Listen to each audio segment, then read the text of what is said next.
Bonjour, alors au niveau de ce cours de la comparaison, c'est un cours de langue concernant la troisième séquence, rédiger le début de nouvelles. Alors l'objectif de cette séance de langue, c'est d'être capable de décrire des personnages en utilisant une expression de comparaison. Comparer selon le dictionnaire Larousse, c'est mettre en parallèle des choses ou bien des personnes pour faire apparaître les similitudes ou les différences, c'est-à-dire les ressemblances et les différences. Alors on commence par l'observation du corpus, c'est le texte qui se trouve à la page 135 du manuel Parcours français de la troisième année du cycle secondaire collégial. Donc c'est un extrait de Bouvard et Pécuchet de son auteur Balzac.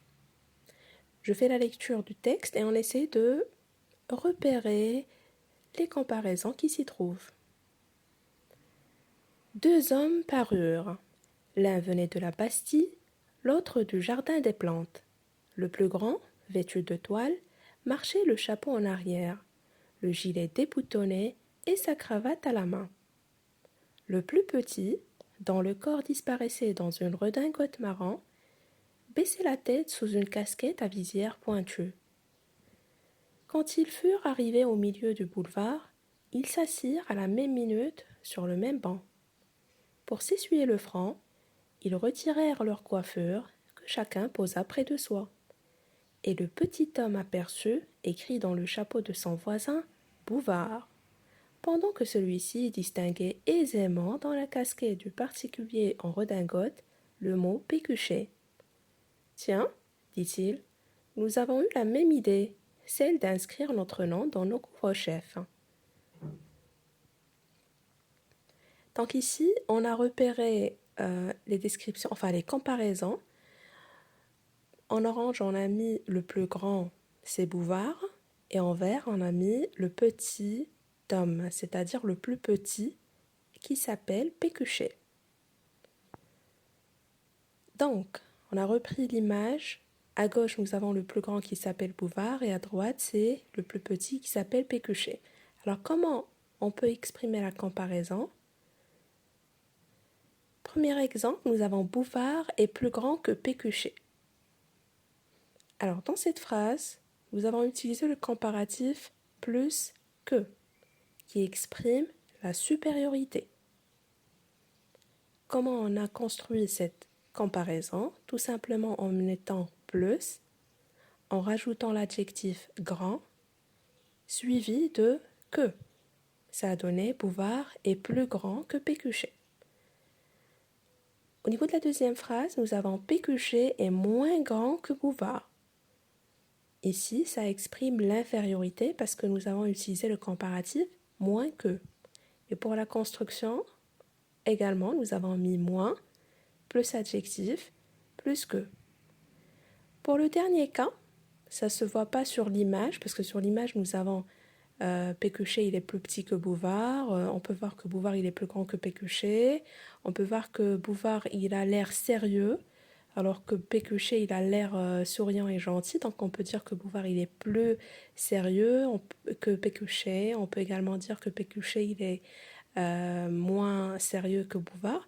Mais sur le texte, je reviens au texte, à la dernière partie, nous avons une réplique. Il dit « Tiens, dit-il, nous avons eu la même idée, celle d'inscrire notre nom dans nos couvre-chefs. » Donc on peut voir que ces deux personnages, ils sont différents, mais ils ont un point en commun, c'est qu'ils ont eu la même idée, d'où la dernière phrase « Bouvard est aussi intelligent que Pécuchet ». Donc Bouvard est aussi intelligent que Pécuchet, c'est-à-dire que les deux, ils sont intelligents. Donc ici, il y a une égalité. Donc comment on peut exprimer l'égalité? En utilisant le comparatif ou l'expression aussi que, c'est-à-dire aussi, on rajoute l'adjectif et puis que. Alors ici, nous avons un exercice qui se trouve à la page 136 du manuel Parcours français de la troisième année du cycle secondaire collégial. Je vous lis l'exercice. Je complète le tableau suivant en imitant l'exemple proposé. Alors l'exemple, il est en vert. Les espadrilles sont plus pratiques que les chaussures. Donc il suffit de remplir les cases vides selon les données qui sont en bleu. Donc vous mettez pause, vous travaillez l'exercice, ensuite vous continuez la lecture et moi je passe à la correction.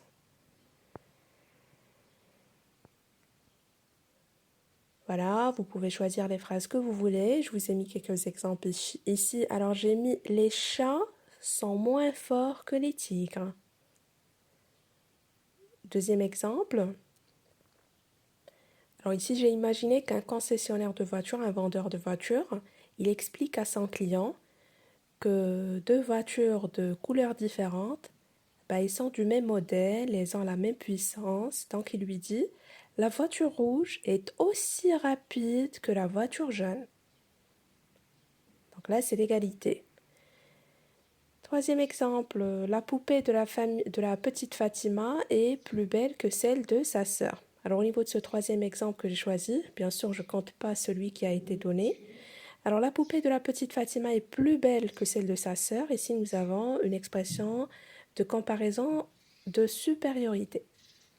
Et puis la dernière, 1 kilo de coton est aussi lourd qu'1 kilo de plastique. Donc automatiquement, que ce soit en coton ou en plastique, 1 kilo de n'importe quelle matière. Donc ici nous avons l'égalité, aussi lourd, donc c'est une comparaison d'égalité. Donc on récapitule comment on peut concevoir ou comment on peut construire une expression de comparaison en utilisant les comparatifs plus que, moins que, aussi que, selon ce qu'on veut exprimer. Si c'est l'infériorité, on va mettre moins plus adjectif plus que. Si on veut exprimer la supériorité, on va mettre plus adjectif plus que. Et si on veut exprimer l'égalité, ça sera aussi plus adjectif plus que. Donc je vous laisse travailler cet exercice qui se trouve à la page 136. Et après, vous allez noter la trace écrite sur votre cahier. Donc nous avons toutes les informations qu'on a expliquées avec je retiens qui se trouve à la page 136. Ici, nous l'avons complété par les éléments en vert. Voilà, j'espère que vous avez compris cette leçon, que vous êtes capable de décrire des personnages en utilisant une expression de comparaison. Et je vous dis à la prochaine vidéo. Prenez soin de vous.